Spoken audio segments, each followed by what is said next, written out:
జనరల్గా real estate బిజినెస్లో talk ఏంటంటే రియల్ ఎస్టేట్లో జాయిన్ అయితే డబ్బులు వస్తాయి. కరెక్ట్. ఎప్పుడు వస్తాయి?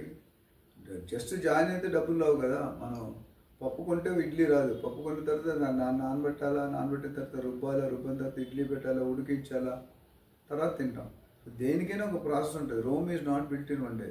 చాలామంది ఎవరో చెప్పారు అలా రాకండి, మీరు రీసెర్చ్ చేసుకోండి. మీ కెపాసిటీ ఏంటి, మీ ఇంట్రెస్ట్ ఏంటి, ముఖ్యంగా మీ ప్యాషన్ ఏంటి, మీ ప్రొఫెషన్ ఏంటి, మీ గోల్ ఏంటి, మీ రోల్ ఏంటి.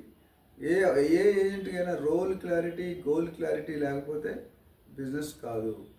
ప్యాషన్ని ప్రొఫెషన్గా కన్వర్ట్ చేసుకుని highly successful rates. Sachin Tendulkar 10th drop అండి, కానీ ఇవాళ 10th సిల్వర్ స్టూడెంట్. బికాజ్ ఆయన ఒకసారి ఇంటర్వ్యూలో అడిగితే వాట్ ఈజ్ యువర్ ప్యాషన్ అంటే హిట్టింగ్ ది బాల్ అన్నాడు. జీవితాన్ని బాల్ హిట్ చేస్తేనే ఇప్పుడు గాడ్ ఫాదర్ ఆఫ్ క్రికెట్ అయిపోయాడు, గాడ్ ఆఫ్ క్రికెట్. అలాగా మీరు కూడా వచ్చాడు, మీరు ఒక పని చేయాలనుకుంటే మీరు డిసైడ్ చేసుకోండి whether real estate suits to me అన్నాడు. రియల్ ఎస్టేట్ సూట్ అవుతుందంటే మీ ప్యాషన్ కంప్లీట్గా ప్రొఫెషన్గా తయారు చేసుకుంటే, నేను అదే పని చేశాను. నేను ఒకప్పుడు ఇల్లు కొన్న పర్మిషన్ నేను ఇల్లు కొనేసాను, తర్వాత దాన్ని ఆలోచించి సెటిల్ అయ్యాను. ఇప్పుడు 1000 వీడియోల పైన మాట్లాడాను. So what I'm saying is, మీరు నిజంగా ఇంట్రెస్ట్ ఉన్నారంటే ఎక్కువ ఒక 10 to 12 hours a day, weekly ఒకరోజు ఆఫ్ తీసుకోండి. బట్ సాటర్డే సండే జనరల్గా customers all public holidays customers ఉంటారు కాబట్టి మిగతా రోజుల్లో తీసుకుంటే సోమవారం మంగళవారం తీసుకోండి. ఈ విధంగా మీరు ఆ ప్యాషన్ని ప్రొఫెషన్గా క్రియేట్ చేసుకొని క్లియర్ కట్గా ఒక డైరెక్షన్తో go to your leader, your director. వీళ్ళిద్దరితో ఏదైనా ప్రాబ్లం ఉంటే గో టు యువర్ మేనేజ్మెంట్.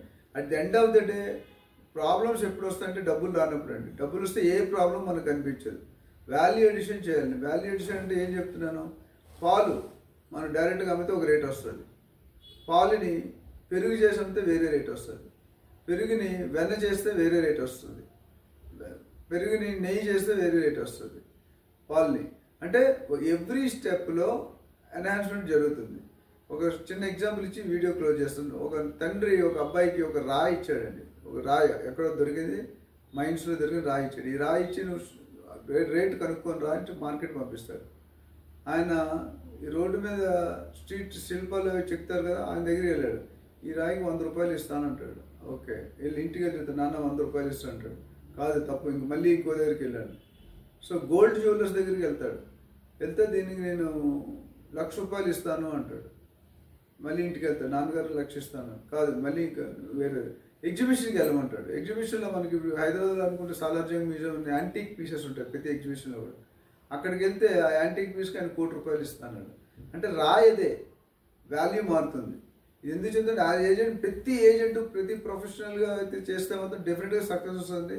నా సక్సెస్ ఏంటంటే బేసికల్లీ స్ట్రీట్ బ్రోకర్లా కాకుండా ఒక ప్రొఫెషనల్ బ్రోకర్గా చేయడం వల్ల మాకు మ్యాక్సిమం ఎర్నింగ్స్ అయినాయి.